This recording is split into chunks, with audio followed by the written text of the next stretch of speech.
There's a quiet kind of pain that comes from feeling like you matter. Only sometimes, not all the time, not consistently. Just when it's convenient, you hear from her when she's bored, when she needs attention, when everyone else is busy. But when you need clarity, reassurance, or effort, she's distant, busy, unavailable. And the worst part is, nothing is clearly wrong. She doesn't reject you. She doesn't fully commit either. She keeps the door half open. That's what makes it confusing. That's what keeps you stuck. You start questioning yourself. You wonder if you're asking for too much, if you're being impatient, if maybe, just maybe, things will change if you try a little harder. So you give more time, more attention, more emotional energy. And slowly, without realizing it, you start shrinking yourself just to stay in her life. Here's the truth most people don't want to hear. When someone treats you like an option, it's not because they don't see your value. It's because you've made your availability easier than your absence. And this isn't about blaming anyone. It's about understanding the dynamic you're in. Because attraction doesn't die from distance. It dies from imbalance. From one person always reaching, always waiting, always hoping, while the other stays comfortably unsure. If you've ever felt like you're trying to earn a place in someone's life that should be freely given, this video is for you. Not to tell you how to manipulate someone into choosing you. Not to teach you mind games or emotional tricks, but to help you recognize when you're being treated like an option, and more importantly, how to respond with self-respect, because real connection isn't confusing, it isn't inconsistent, and it definitely doesn't make you feel like you're on standby. If someone wants you in their life, you won't have to compete with uncertainty. So in this video, we're going to talk about what it really means when someone treats you like an option, and what the strongest, healthiest response actually looks like, not to win them over, but to choose yourself. Asterisk. Before you decide what to do, you need clarity. Because the most damaging part of being treated like an option isn't rejection, it's confusion. When someone truly wants you, their behavior is consistent. You don't have to analyze every message. You don't have to decode tone. You don't have to guess where you stand. But when you're an option, everything feels uncertain. One of the first signs is effort imbalance. You're usually the one starting conversations. You're the one checking in. You're the one suggesting plans. She replies, but rarely initiates. She engages, but doesn't invest. Another sign is inconsistent communication. Some days she's warm, open, even flirty. Other days she's distant, dry, or completely unavailable, without explanation. This inconsistency isn't accidental. It keeps you emotionally hooked, while requiring very little commitment from her. Then there's convenience-based attention. She reaches out when she's bored, lonely, or needs validation. But when you want to spend time, have a real conversation, or move things forward, there's always a reason it can't happen. And over time, you start adjusting yourself. You reply faster. You wait longer. You become more flexible. Another major sign is how you feel around her. You don't feel secure. You don't feel chosen. You don't feel grounded. Instead, you feel anxious. You reread messages. You wonder if you said the wrong thing. Here's a powerful truth. If someone is genuinely interested in you, they won't leave you guessing. Interest creates clarity. Disinterest creates confusion. And finally, pay attention to this. When you pull back, when you stop chasing, that's often when she suddenly shows interest again, not because she wants commitment, but because she feels the loss of attention. That's not desire. That's comfort being threatened. Recognizing these signs isn't about blaming her or judging her. It's about being honest with yourself. Because once you see the pattern clearly, you stop reacting emotionally and you start responding intentionally. And that's where real power begins. Once you start feeling like an option, there's a natural instinct that kicks in. You try harder. You think effort will fix uncertainty. You think consistency from your side will create consistency from hers, so you text more. You reply faster. You become more available. You show more care, more understanding, more patience. You start giving relationship-level effort to someone who hasn't chosen you. And this is where most people lose their power, because effort does not create attraction when interest is low. It only creates comfort. When someone treats you like an option, it's usually not because they're confused about you. It's because they're enjoying the benefits of your presence without the responsibility of commitment. Your extra effort doesn't inspire them to choose you. It teaches them they don't have to. Another mistake is emotional confrontation. People send long messages asking for clarity, What are we? Why are you acting distant? Did I do something wrong? These questions don't come from confidence. They come from anxiety. And anxiety is not attractive. Not because feelings are wrong, but because pressure pushes people away instead of pulling them closer. There's also the mistake of self-blame. You start thinking, maybe I'm not interesting enough. Maybe I'm moving too fast. Maybe I should be more chill. So you lower your standards instead of raising your boundaries. But here's the hard truth. When someone sees you as an option, they are not evaluating your worth. They are responding to the dynamic you've accepted. If you accept inconsistency, you get inconsistency. If you accept breadcrumbs, you get starvation disguised as hope. And the most dangerous part, you slowly disconnect from your self-respect, all while convincing yourself you're being patient or understanding. But patience without boundaries isn't maturity, it's self-abandonment. The goal is not to prove that you're enough. You already are. Once you realize you're being treated like an option, most people panic. And in panic, we make the classic mistakes that push the person further away, or worse, hurt ourselves emotionally. The first thing many do is chase emotionally. They send messages like, "What's going on? Why are you distant? Do you even care about me?" On the surface, it seems reasonable. After all, you want clarity. You want honesty. You want to feel secure. But here's the problem. Emotional chasing puts the power in her hands. It makes you dependent on her response for your emotional stability. And dependence, no matter how genuine, often signals weakness in the dynamic. Another common mistake is overtexting or overcommunicating. You send message after message, sometimes repeating yourself, just to get a response. You interpret every pause, every small delay, every short reply as a sign of rejection, and you react, instead of observing. This pattern is exhausting, not only for you, but for her as well. It turns natural interest into obligation. It turns attraction into guilt. Then there's the trap of trying to make her jealous. You post pictures, act distant, or flirt with others, hoping she will notice and suddenly choose you. The truth is, manipulation never creates genuine respect or love. It might get attention for a moment, but it doesn't build connection or trust.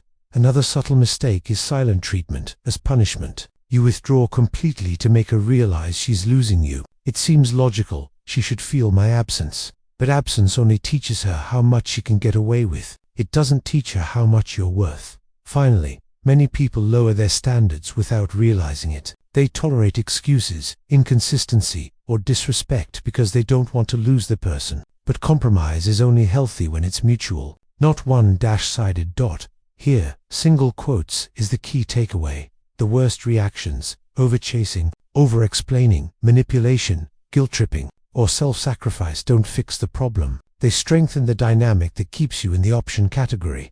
Instead, clarity comes from stepping back with dignity, observing behavior instead of reacting to it, and respecting your own boundaries. Now that we've covered the mistakes to avoid, let's focus on what actually works, responding with clarity, dignity, and self-respect.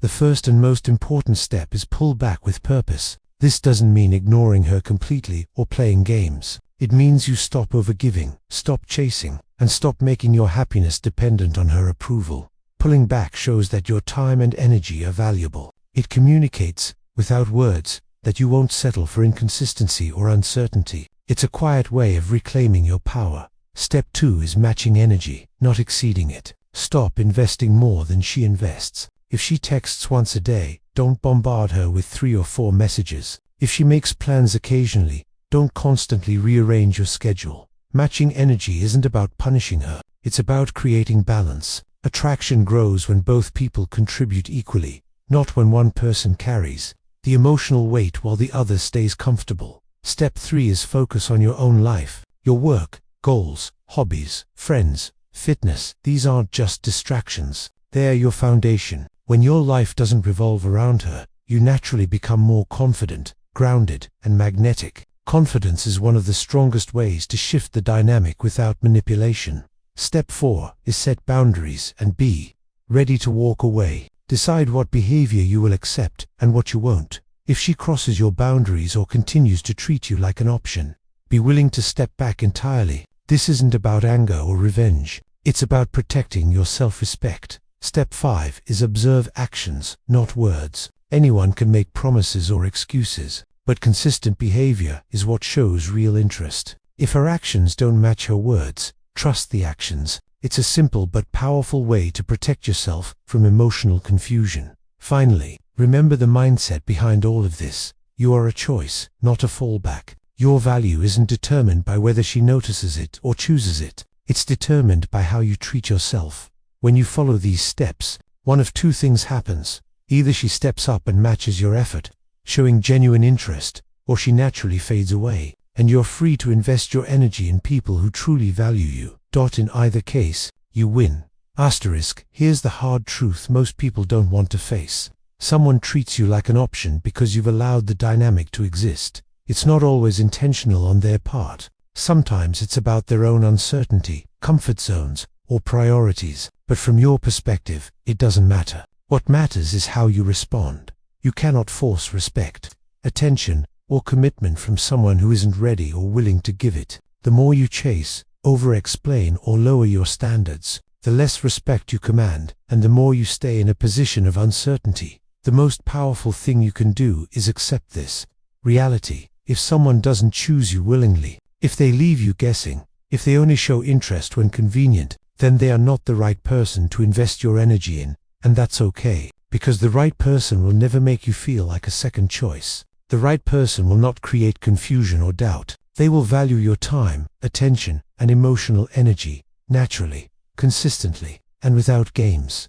The final message is simple but life-changing. You are not an option. You are a choice. Your self-respect, your boundaries, your clarity, these are non-negotiable. When you prioritize yourself and your life, you create two possible outcomes. She recognizes your value, steps up, and matches your effort. She doesn't, and you are free to focus on people who truly value and respect you. Either way, you win because you are no longer waiting, guessing, or shrinking yourself for someone who doesn't see your worth. So here's the takeaway. Stop chasing. Stop set boundaries. Observe actions, not words. Focus on your life, your growth, and your goals. Do this consistently, and you will attract people who truly choose you, not just the attention you give them. Remember, respect begins with yourself. Attraction follows balance, not desperation. And connection comes from clarity, not confusion. You are not an option. You are a choice, and it's time you start living like it. One of the most common traps people fall into when they're treated like an option is overanalyzing every single interaction. You know the feeling. She sends a text, and instantly your mind goes into overdrive. What did she mean by that? Why did she reply so late? Does this emoji mean she's upset or disinterested? You read her messages over and over. You read into every word, every pause, every small detail, and sometimes you even replay the conversation in your head for hours, trying to figure out hidden meanings or secret signals. Here's the truth. Overanalyzing doesn't create clarity, it creates confusion and stress. When you obsess over every interaction, you give away your mental energy. You let uncertainty control your emotions instead of observing reality. And the more you try to decode her behavior, the more you end up second-guessing yourself. The problem is that when someone treats you like an option, there is rarely a consistent message to decode. Some days she's warm and attentive, other days she's distant or completely unavailable. This inconsistency is not your fault, and it's not because you did anything wrong. It's simply the nature of someone who hasn't made a choice. So, how do you respond without falling into this trap? First, stop focusing on individual moments. Instead, focus on patterns over time. Does she consistently reach out when it's convenient for her? Does she consistently respect your boundaries? Or does she only give attention when it's easy for her? Second, understand that not every message carries deep meaning. A late reply does not equal disinterest. A short response does not equal rejection. But consistent patterns of distant or inconsistent behavior do reveal where you truly stand. Finally, redirect your energy. Instead of spending hours analyzing messages, put that energy into your own life, your work, your hobbies, your growth, your friends. The moment you focus on yourself, instead of decoding her behavior, you start reclaiming your confidence and emotional stability. Remember, clarity comes from observation, not speculation. When you watch patterns over time, instead of obsessing over every single detail, you protect yourself from unnecessary anxiety. You start responding intentionally instead of reacting emotionally. The key takeaway: Stop trying to solve a puzzle that isn't meant to be solved. Focus on behavior, patterns, and consistency, not temporary attention or random signals. When you do this, you regain your power mentally, emotionally, and in the relationship itself. One of the biggest mistakes people make when they're treated like an option is confusing attention with genuine commitment. It's easy to fall into this trap. Someone texts you, calls, likes your posts, or spends time with you occasionally, and suddenly your mind says, she's interested, she cares, she must like me. But here's the hard truth. Attention alone does not equal commitment. Attention can be temporary, convenient, or even She might reach out when she's bored, lonely, or wants validation. She might give small gestures that feel meaningful, but they don't reflect consistent effort or real investment. These small bursts of attention can trick you into thinking you're a priority, when in reality, you're still just an option. Commitment, on the other hand, shows up in patterns over time. It's not about a single text or one evening together. It's about consistency, effort, and respect. It's about someone showing up for you even when it's not convenient. It's about matching your energy, valuing your boundaries, and integrating you into their life in a meaningful way. If someone is treating you inconsistently, giving attention sometimes, disappearing at other times, this is a clear pattern. This pattern is not a sign that you need to try harder. It's a sign that you need to step back and observe reality, instead of interpreting temporary attention as love or interest. Another reason confusing attention with commitment is dangerous is that it keeps you emotionally invested in someone who doesn't value you fully. You give your time, energy, and emotional resources to someone who hasn't made a choice. You wait for moments of attention, overanalyze them, and hope that eventually they will turn into commitment. But hope without action or clarity only creates anxiety, frustration, and disappointment. The solution is simple, but it requires discipline and honesty. Stop measuring interest by short-term attention. Start measuring it by actions over time. Look for consistency, effort, and respect, not just texts, likes, or casual gestures. When you make this shift, you stop wasting energy on someone who isn't ready to choose you. You start protecting your self-respect and emotional well-being. And most importantly, you create space in your life for people who will genuinely value you and treat you as a choice, not a fallback. Remember, attention is temporary, commitment is consistent, and if someone is not committing to you, no amount of attention from them is worth sacrificing your self-respect. So, to wrap it all up, being treated like an option can be painful, confusing, and exhausting. It can make you question yourself, your worth, and even your judgment. But here's the truth you need to remember. Your value is not determined by how someone treats you. The people who truly care about you, who truly see you, won't leave you guessing. They won't make you overanalyze messages or chase after attention. They won't make you feel like you're competing for their time or affection. This video isn't about teaching you tricks, games, or manipulative tactics. It's about giving you the clarity and tools to protect your self-respect and emotional energy. It's about helping you see patterns instead of reacting to moments. It's about showing you how to prioritize your life, your growth, and your boundaries while staying confident, calm, and intentional. Remember these key takeaways. Stop overchasing or match energy instead of exceeding it. Observe patterns, not individual messages. Focus on your own life, goals, and growth. Understand the difference between temporary attention and real commitment. Be willing to walk away if someone consistently treats you as an option. Above all, you are a choice, not a fallback. When you live by this mindset, two things happen naturally. Either the person steps up and values you consistently, or they fade away, and you're free to invest your time and energy in people who actually respect and choose you. This isn't just about dating. It's about every relationship in your life where respect matters. Friendships, family, work, self-respect, and clear boundaries always lead to stronger, healthier connections. So take this to heart. You don't need anyone's approval to validate your worth. You don't need someone else's attention to define your happiness. Your life, your energy, and your self-respect are yours to protect. Stand by your standards, value yourself, and never settle for being treated as an option, because the right people, the ones who matter, will always choose you.